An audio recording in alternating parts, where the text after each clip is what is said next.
I lent you $50,000 and I want every penny back. Suddenly the phone rang and my sister-in-law made a shocking statement to me. What? I was stunned, but she didn't hesitate to say harsh words. You've been taking advantage of Bob's kindness and lying left and right. I can't believe it. I don't even see you as family anymore.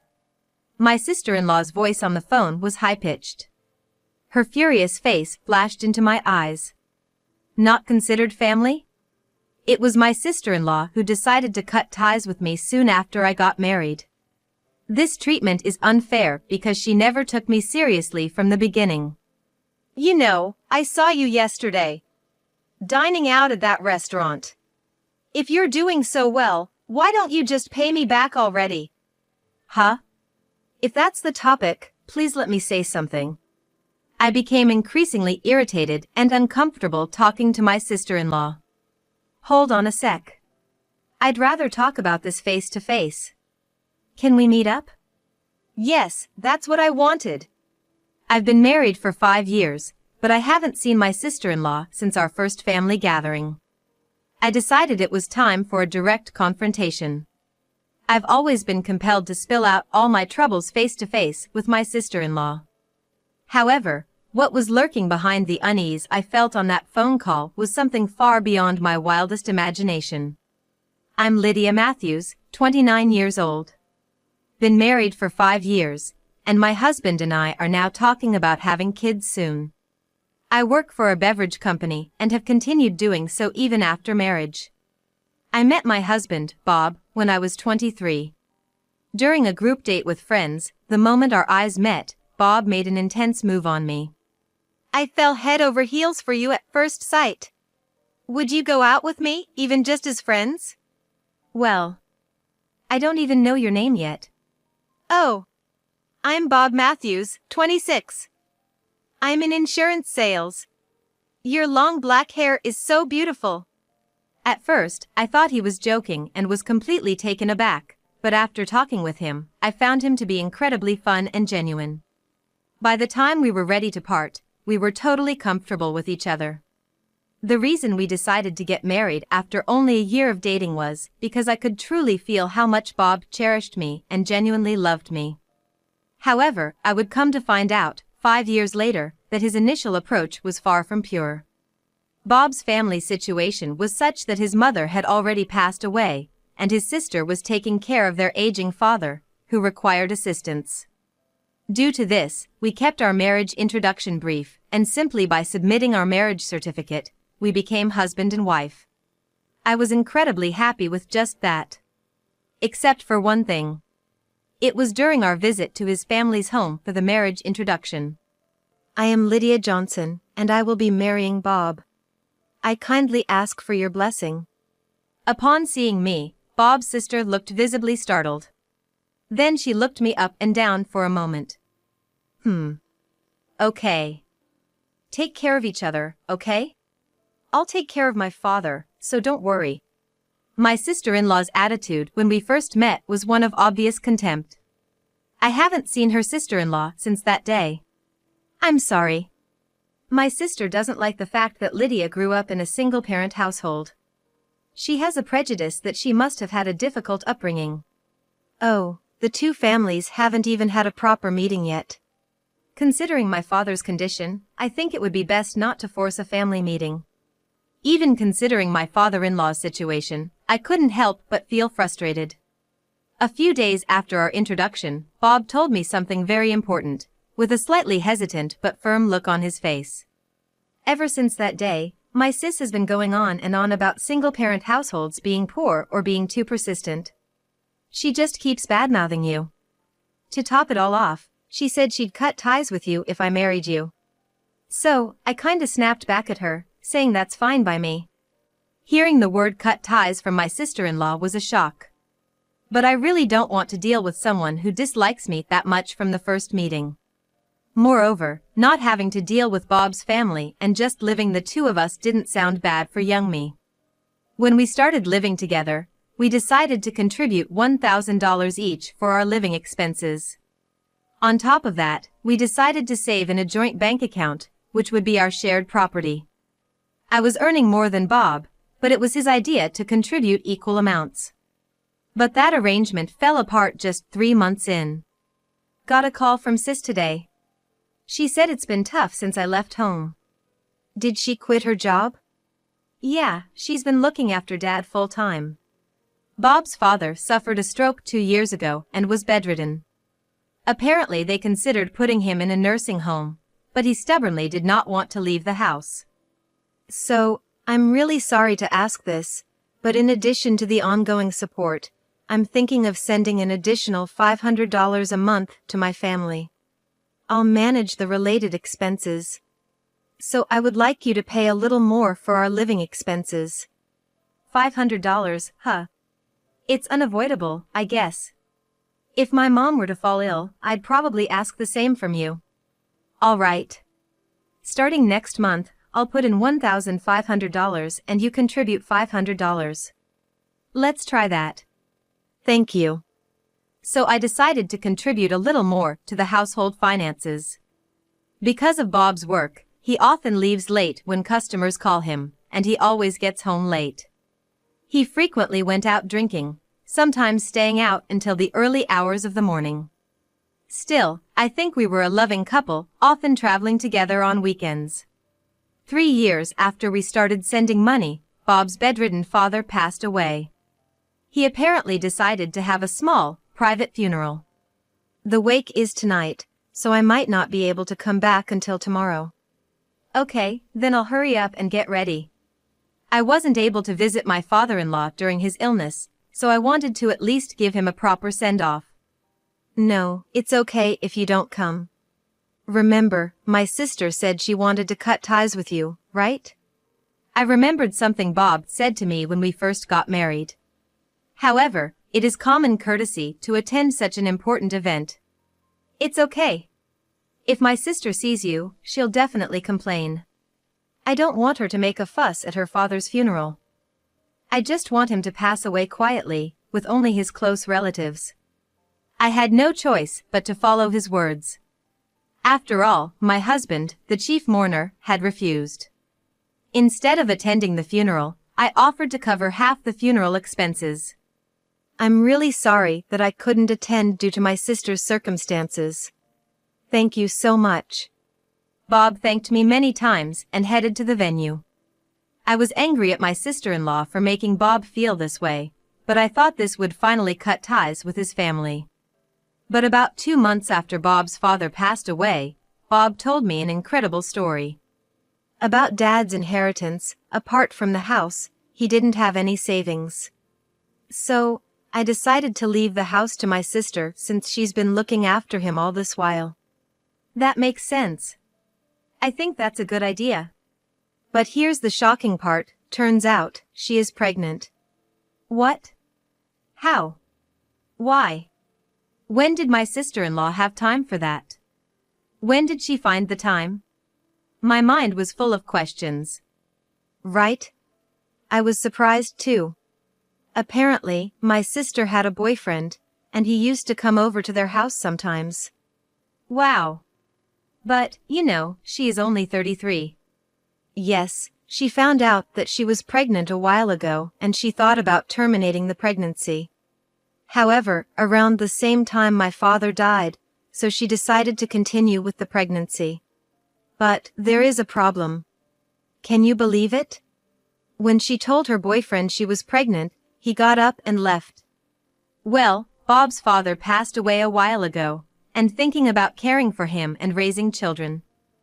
I can kind of understand how her boyfriend feels overwhelmed by that responsibility.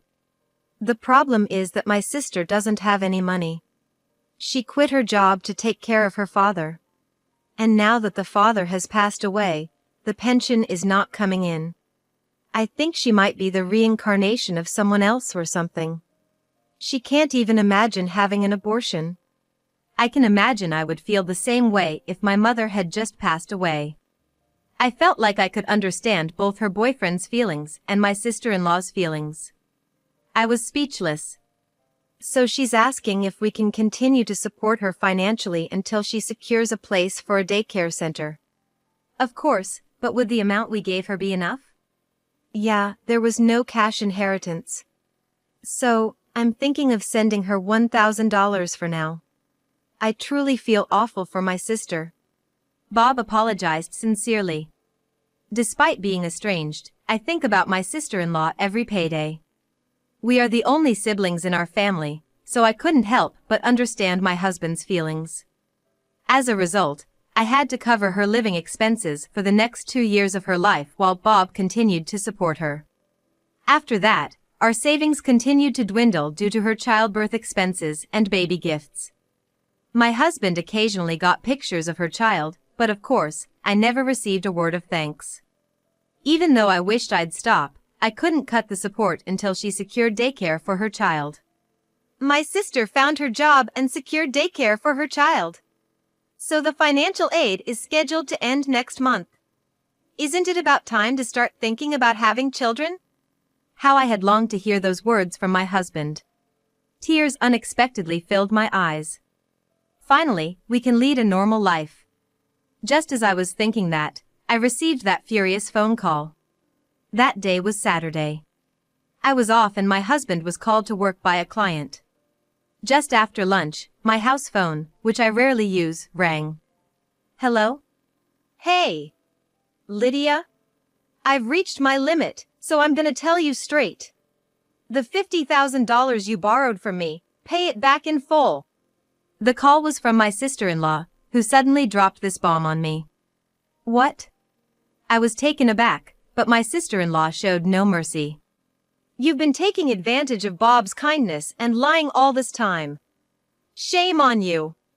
I no longer recognize you as a family.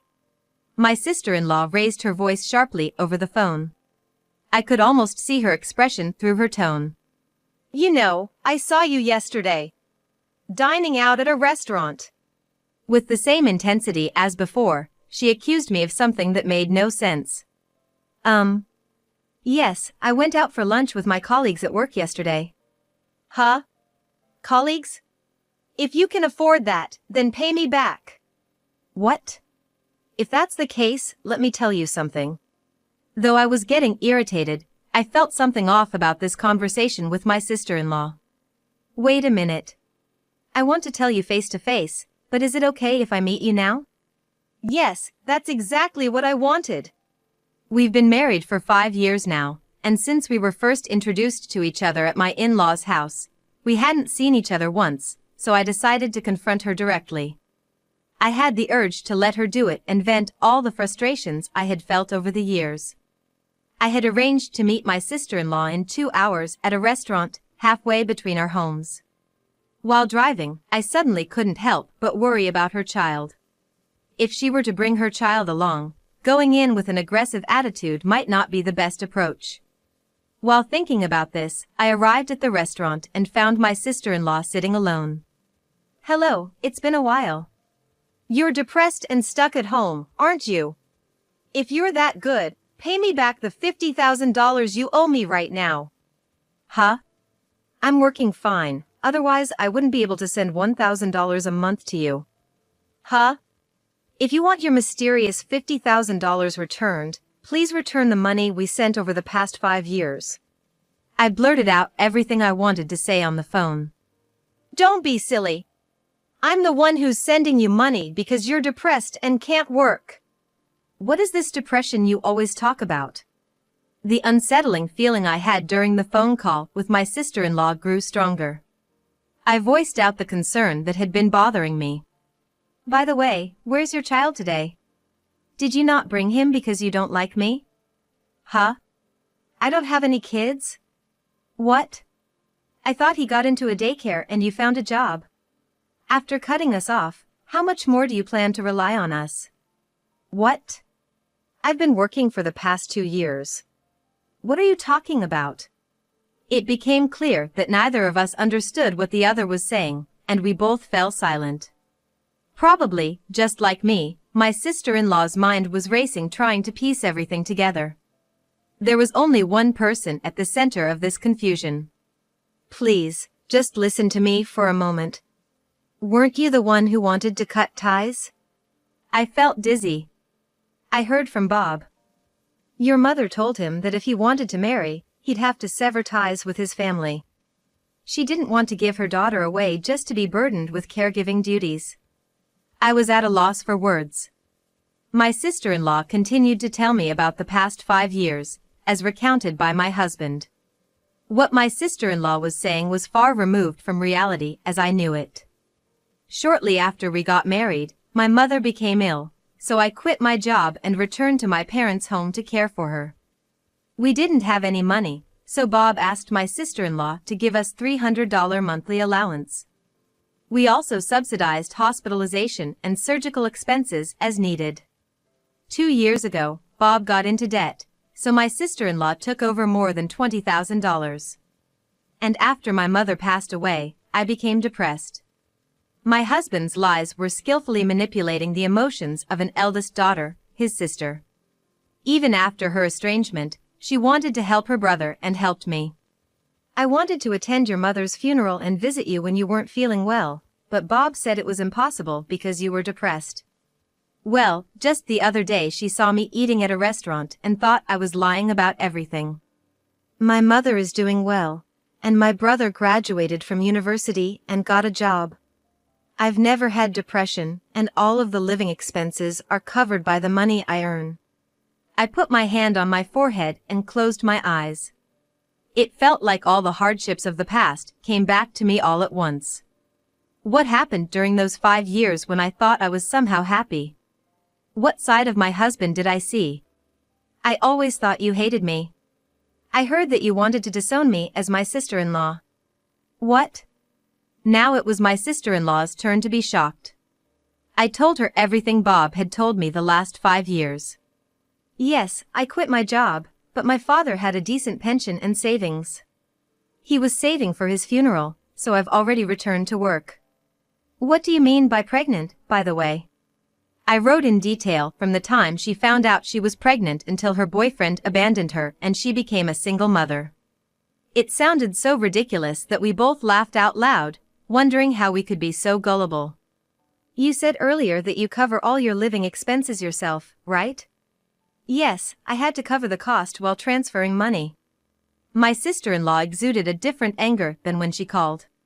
And she said with a solemn expression, "I'll never forgive that guy. Lydia, could you please do some research on this? I can't believe Bob planned this all by himself." Yes. I can't forgive him either. We exchanged contact information and decided to call it quits that day. About a month later, my sister-in-law called me and we met at the same restaurant as before. Terrible news. Shortly before the wedding, Bob reconnected with his ex-girlfriend from high school. Her name is Isabella, and she seems to be working at a nightclub now. My sister-in-law let out a big sigh. I'm sorry, but the first day you came to my house I thought you were Isabella. You look exactly like his high school girlfriend. When I first met Bob, he told me your long black hair is beautiful.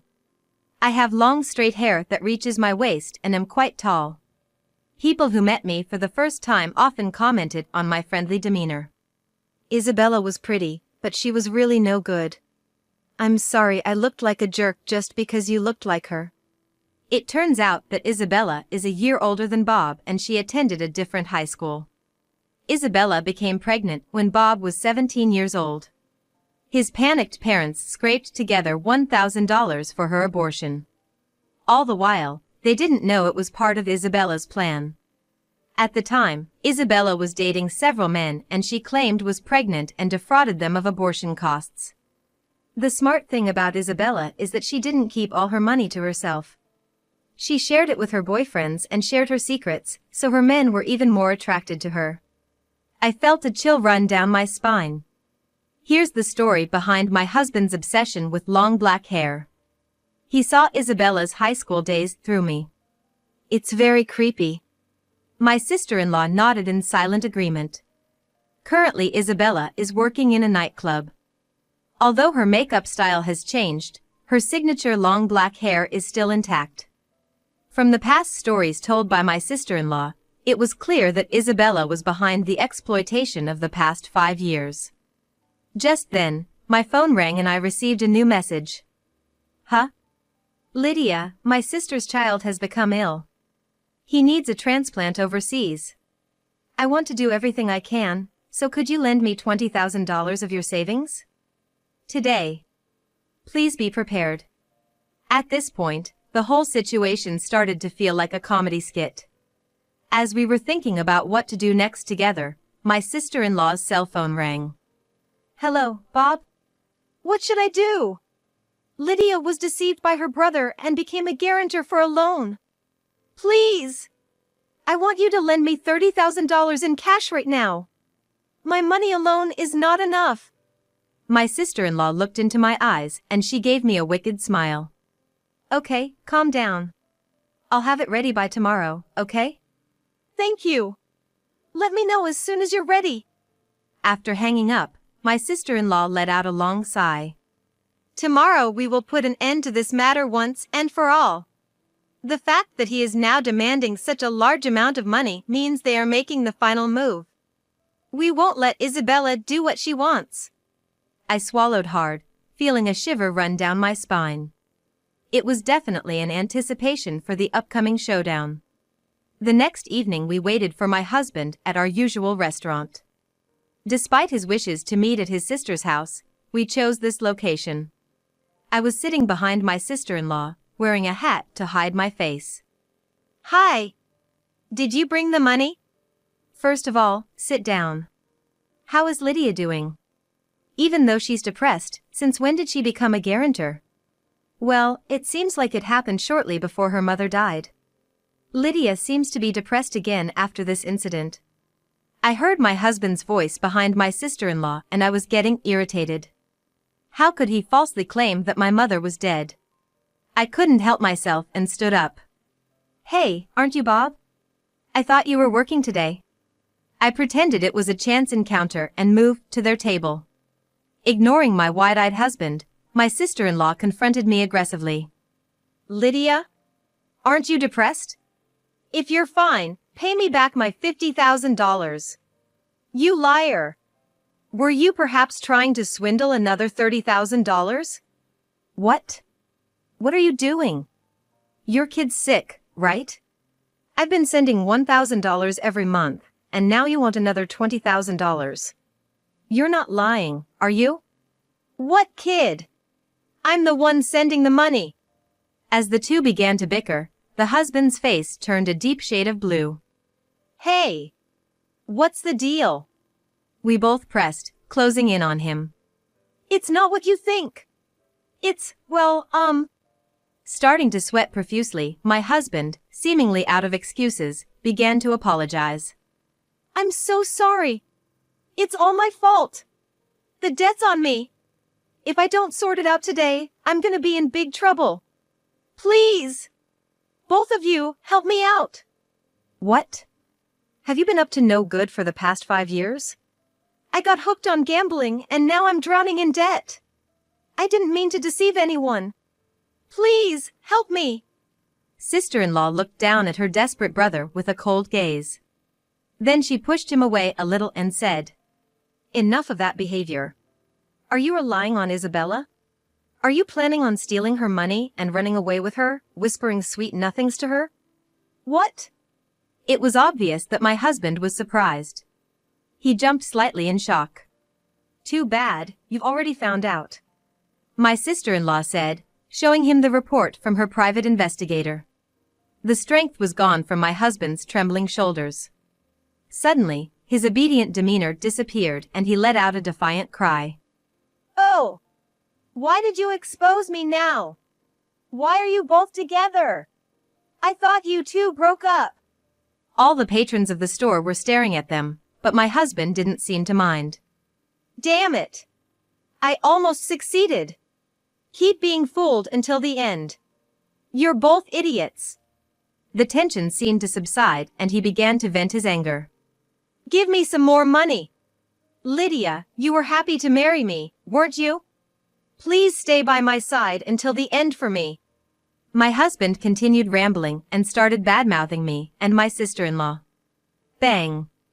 Without thinking, I slammed the table to shut him up. Don't be silly. What are you happy about? Give me back the time I wasted on you. Every time you see my hair, you think of Isabella, don't you? It's disgusting. My husband was scared to see me, who is usually calm, throw a tantrum. You idiot. Do you know what you did? Explain everything. If you don't know, I'm going to the police right now. Thinking he couldn't escape his sister's gaze, my husband finally looked down. After a long silence, he gave up and started talking piece by piece about what had happened so far. Just before our marriage, he reunited with Isabella and together they hatched a plan to extort money from both me and my sister-in-law. After his father passed away and left him an inheritance, he also wanted to get his sister's share. He intended to withdraw both our joint savings and my personal money and run away with Isabella. I loved Isabella since high school. I loved Lydia too, but she was just a stand-in for Isabella. I need Isabella. I despised my husband, but it still hurts when I hear his words. The next moment, my sister-in-law blushed in anger and slapped Bob in the face. Enough with making a fool out of Lydia. After all she's provided for you, you'll repay every cent you owe. Plus, compensation for the wasted 5 years you took from Lydia. With a stern glare fixed on my husband, my sister-in-law got to the point. You haven't touched your inheritance yet, have you? Why, do you ask? That money's for my wedding with Isabella. I can't give that up. With a sly grin, my sister-in-law laid out several photos on the table. Oh, let me share something interesting. Isabella has someone else she's serious about. Looks like she's considering marrying him. The couple in the photos looked happy, walking arm in arm. Isabella, with her long black hair and tall stature, indeed looked a lot like me. Well, even if he's her main guy, isn't he just another target for her scam? Apparently, she's been caught for marriage fraud before. That's a lie. It's got to be. Because once we get the money, she's gonna marry me. That's what I'm saying. It's a marriage scam, don't you get it? It's a lie. I don't believe it. Please tell me it's not true. As my husband's voice rose, he began to tremble uncontrollably. Eventually, he leaned on the sofa and began to cry. This time it seemed like he had run out of energy, so I put the business card of a lawyer. To my surprise, his hands were shaking when he received the card. I demand $100,000 in compensation for wasting 5 years and putting me in debt. I can't pay for that. Lydia, forgive me. Help me. When he begged, his sister also called out to him, as if offering him a helping hand. Don't worry. All I'm asking for is $50,000. I'm not asking for compensation. You know our father only has $50,000 left in his estate. That's why it's gonna be okay. Just sell the family home. I got an estimate, and it's worth about $100,000. So, sell it quickly. If not, I'll sue you for fraud, along with Isabella. Finding out about the inheritance from my father-in-law and that my husband had inherited the family home was completely unexpected. How many times has he lied to me? It sends a chill down my spine to think about what would have happened if my sister-in-law hadn't called. We enlisted the help of a lawyer friend of my sister-in-law's to ensure that the agreed compensation was paid after signing the appropriate documents. After that, Bob's parents' house was sold for the amount my sister-in-law estimated, and I received the compensation as expected. I don't think I could have extracted this much compensation from my husband on my own, so I am truly grateful to my sister-in-law. I soon divorced and moved back closer to my childhood home. Once the money was returned, my sister-in-law moved to a place where she and her mother were familiar. According to my husband, the next day, Isabella, who lost the man she was interested in, dumped him. I dated you for 5 years thinking I would get money from you, but it's all your fault that I even lost the man I wanted. It was a waste of time. Don't show your face again, you god of poverty. She seemed to scream and then disappear immediately. My sister-in-law considered charging Isabella with fraud, but could not find any concrete evidence as Bob was actively cooperating. I couldn't sue Isabella for her compensation, but she didn't get much money from Bob for the time she spent. I feel like I was able to get a little revenge because I was able to intervene in their relationship. Although I may never see my sister-in-law again, I wish her a happy life as her comrade. After all, we have accepted and supported each other as a family. My husband may not have been in debt, but he lost his wife, her only sister, the home he grew up in, and his beloved girlfriend. According to what I heard from a mutual friend of his, he lost motivation and quit his job and is now making a living by working night shifts at a 24-hour convenience store. It is said that when he spotted a tall girl with long black hair, he foolishly followed her and even got into trouble with the police. Seeing the sad end of my husband, even feeling a bit sorry for him, I realize I've genuinely moved on. After my divorce, I cut my long hair and dyed it a bright color. I'm thinking of just doing what I love for a while and pampering myself.